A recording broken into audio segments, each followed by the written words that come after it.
Good fam. I just wanted to give my opinion on the Matthew Sluka situation. I mean, by now you probably heard of it with the kid that went to UNLV but left because he claims he was promised $100,000 by an assistant coach.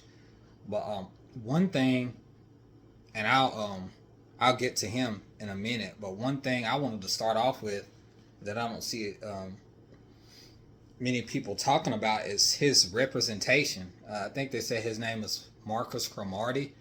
Like when it comes down to it, people can point fingers at Matthew and at UNLV and whoever else, but I mean, you sign an agent for a reason.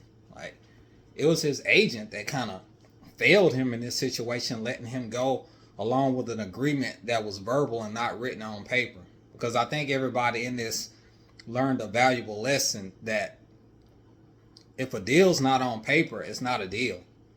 And this isn't chump change we're talking about. It's $100,000 from a guy who is probably not going to be an NFL quarterback. Played 4 years at Holy Cross and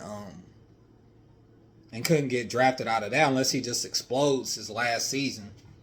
Um, but why would you allow your client to go to UNLV on this deal that wasn't a guaranteed deal? It's not guaranteed if nobody signed on the dotted line anywhere. So I don't know why that would be allowed.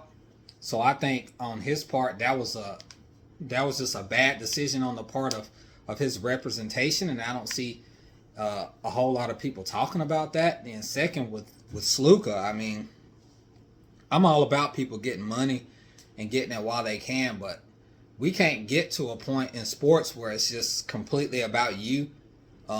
Even though he did, part of the reason he went to UNLV was because of the $100,000. If he thought the team was going to be 0-12, he wouldn't have went there. So I'm sure he looked at the roster situation too.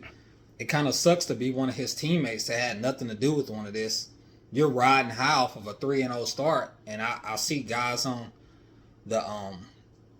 the networks talking about this team could be a team that sneaks into the college football playoff, because with it now being 12 teams, teams in the group of 5 are going to have like a real chance. But now you take the starting quarterback off the team, this team's probably not going to finish the way it would have finished if it would have had him. So now if you're one of his teammates, you're like, people got to think about their perspective. Like, you just abandoned us after 3 games over money. Well, I do understand it's kind of messed up that it's completely about money. And this is something that's probably going to start filtering into the Power 5, to where you see guys do this at Alabama and Georgia and LSU and Michigan and Ohio State and all the big time schools, which I hate it. That it's good that this might become so prevalent, but I believe this is just the beginning. And then the assistant coach, like, dude, you're not the head coach, so you're not the one making the final decision. So if this story, if it really happened at the way that Sluka and his family claim, then he knew that he didn't have the authority to make this type of deal. Then why would he have done it? Maybe because, I mean, I could be wrong, but according to what I saw, he's the offensive coordinator, so it benefits him to have the starting quarterback.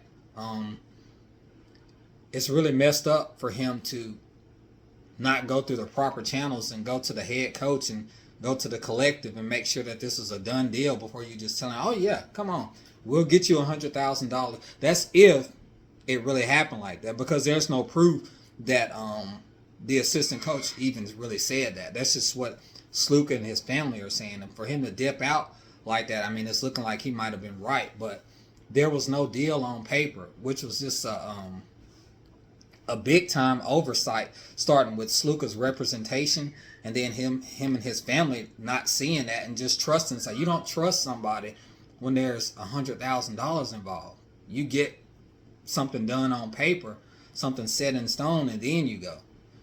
And then the coaches and the assistant coach, I mean, so did he lie to the head coach and told him that the he got him on a lesser deal? Because the coaches, the head coach and the collective apparently didn't know about this. So that would have mean that something some information either wasn't given to them or they were lied to.